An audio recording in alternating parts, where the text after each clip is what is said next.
Hello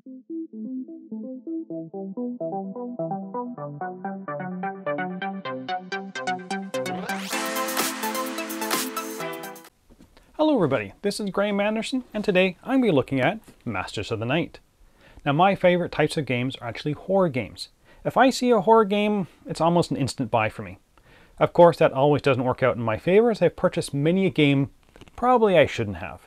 But when I saw Masters of the Night, I figured I had to get it to try it out. Now Masters of the Night is a cooperative game. That means that all players are working together to take over the town they have just arrived in. All the while, of course, trying to hide their identities until they're powerful enough to turn the entire city into their minions. Of course, the hidden agents are covering the city looking to root you out while you're still weak from all your travels. Now the game takes on the standard cooperative format, in which something bad happens and then the players get to take their turns to hopefully make themselves stronger. Now it does use a dice pool mechanism in which the dice are rolled and used one at a time by the entire team until all the dice are used, and only then do you get to re-roll the dice. So, will the theme and the interesting dice mechanism make this a game that comes out of the shadows and takes over? Or will it just fade back into the shadows to be forgotten about? Let's get it to the table, see how it's played, and we'll come back with my final thoughts on Masters of the Night.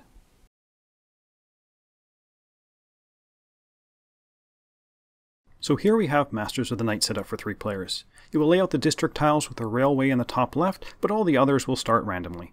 Decide how many vampires you want and split them amongst the players. Since we're playing with 3 players, each one will take a vampire. Each player takes the sheet, the mini, which is placed on the railway station, and their dread sigil. 4 blood tokens are placed on the player board and slot the kill counter at 1. Place a minion at the railway station. The veil tracker, which tracks how well hidden you all are, is placed on the tracker on the 6. The veil tracker will also tell you how many agents to have in reserve. Then place the rest of the minions and 2 blood tokens off to one side. Shuffle the event deck separately, and here you can alter the difficulty, and since I'll be showing you the easy mode, we'll take 6 out of each deck, with Act 1 cards on top and Act 3 cards on the bottom. The relic deck is shuffled and placed near the museum district. Give the first player the leading vampire token, then take 2 dice for each vampire in play and roll them. Do not change the face values and place them close to the district boards. This is your dice reserve or dice pool. This dice reserve is going to be used when you need to select a die when you have to do a check. You'll not roll the die, but select one from the pool. Once the die has been used, you set it aside and can no longer be used again until all the dice from the pool have been used. Then you're going to re-roll all the dice, and this will become your new dice pool. Since this is a cooperative game, you will win and lose altogether. To win the game, each vampire must seal a district with their sigil, then all vampires must gather in one district with no agents, but there must be at least the number of minions as there are vampires.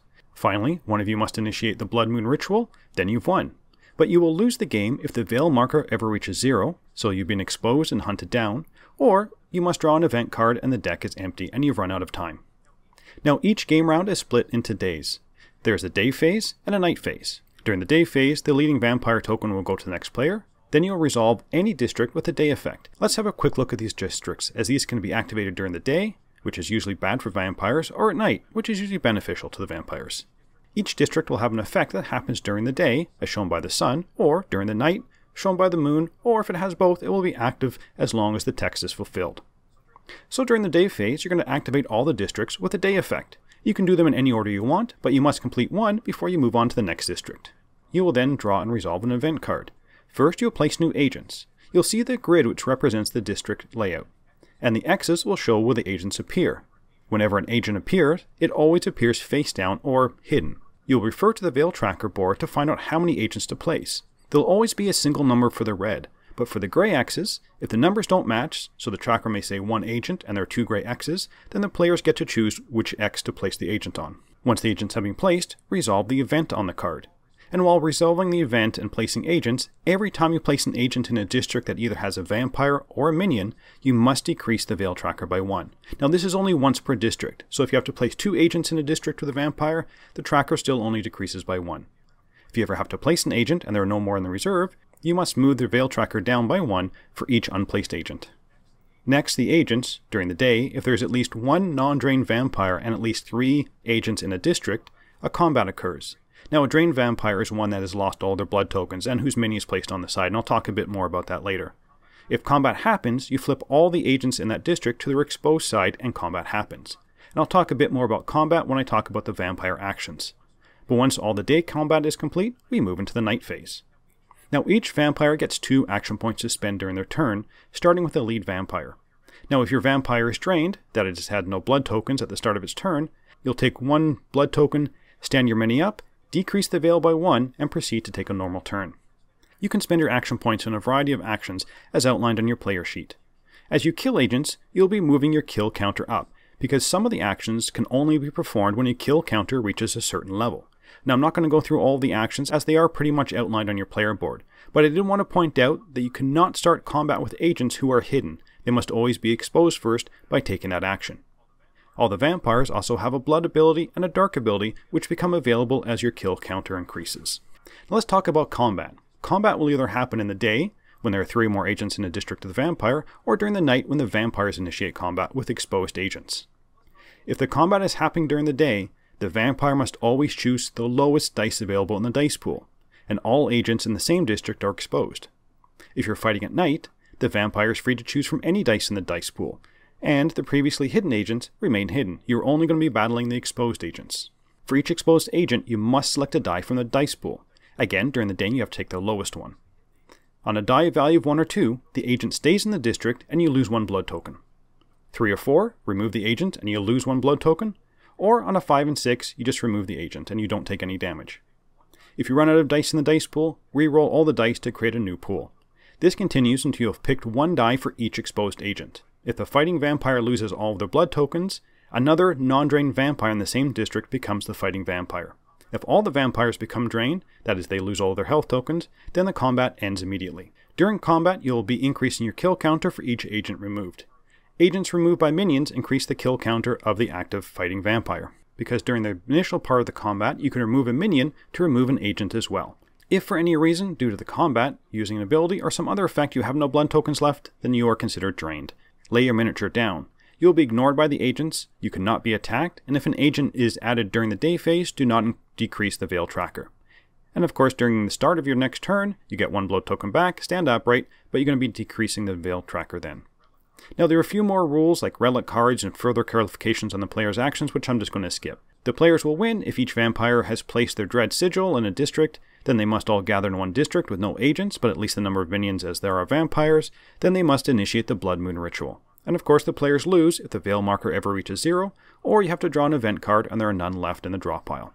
And that's how you play. Let's get back to see what I thought about Masters of the Night. So, theme and components. The theme in this game is, I felt very good. It really reminds me of classic vampire movies. You're slowly moving around the city, getting minions on your side and uncovering and fighting the agents. And the actions you're doing all kind of go towards this theme. Now the game doesn't feel scary, creepy, or horrific, but it does feel very thematic to a classic vampire movie. And I enjoyed it, so that's a thumbs up for me for the theme. As for the components, this is a really nice production on all accounts. And I also like the little touches towards the theme. You know, the event cards kind of get more bloody as the game wears on. And even the veil track, it presents all the information you need, you know, how many players and how many agents you need, but it does so in a very thematic way, like it looks like the top of a newspaper. I like that. I enjoy the art all through the game as well. I did like that there are minis for the vampires, or you can actually use cardboard markers for the characters. So I was impressed by the components of the game. There is really nothing I had an issue with. So let's go on to the gameplay. You know, with me enjoying the theme and the components, I should be more inclined to enjoy the game, right? Well, you know what? I did have an issue with the game. So much so that I ended up actually not enjoying my plays as much as I kind of wished I could for this theme. Now, one of my issues with the game is that what I had hoped for was going to be a really interesting mechanism, and that's the dice pool, ended up not being. I like the idea of having a shared dice pool. There is a place on the board that will allow you to use your low dice to get an advantage, or the railway station can alter a die value. But that's it. There's no other way to alter your dice. And that became a huge negative the more I played this game. Now, of course, there is one vampire that can manipulate the dice, but if he's not in the game, dice manipulation is even more difficult. I thought this was going to be a game about managing your dice and figuring out how to manipulate your dice going to different areas on the board. But often if you had a bad die roll, there were severely hampered your ability to do much on the game board. I understand this is a randomizer, but in some ways, or any way to re-roll some dice would have been hugely beneficial. Like maybe giving up a 6 out of my dice pool to re-roll a low die. One round of managing the bad die rolls is interesting, but having several suboptimal rolls just kind of kills your game. Now, another issue I had was actually the speed of the game, specifically the vampire speed. you feel so slow since you only have 2 action points. Yes, you can use some special location abilities to slightly speed up, but it just feels so slow for you to do anything. You need to be taking care of the agents, and unless they're at your location, you need to move, reveal, then combat. One vampire just can't do that as it's 3 actions, and removing them the agents is a huge deal. If you're not taking care of them, there are spaces that if there are more agents and vampires and minions, then something bad's going to happen to you. But because of the speed of movement, you just seem to be spending all your action points just kind of moving around the board and hopefully being able to reveal the agents, so maybe hopefully another vampire can come and attack. It just felt I spent all my time just moving and revealing. Now, having those few action points does actually make this feel like an even more cooperative game. One person can't be off their own doing their own thing. It seems just about on everyone's turn there's discussion what's going on, what should they do? Should they go to a location? Should they fight the agents? Or just end up moving to get ready for the next round? I did like that this game really seemed to foster that cooperative feeling. I also enjoyed that the vampires got more powerful as the game went on. You're opening up more abilities on your character cards. And the one thing I didn't mention through the walkthrough is actually the relic cards. You can get more relic cards during the game, and they do, fairly substantial things. And you get these from going to the museum, and the lead vampire will draw 2 cards and give 1 card to any player who can hold it as shown on their kill track. You don't have to go to the museum, but you get them there. Now, these cards often are the difference because they have an ongoing effect and they can really swing the game. And those actually being my favorite part of the game. We got them and we would discuss who could use them most efficiently. I also found that the basic gameplay was pretty straightforward. The game is easy to play as what you're doing just makes sense.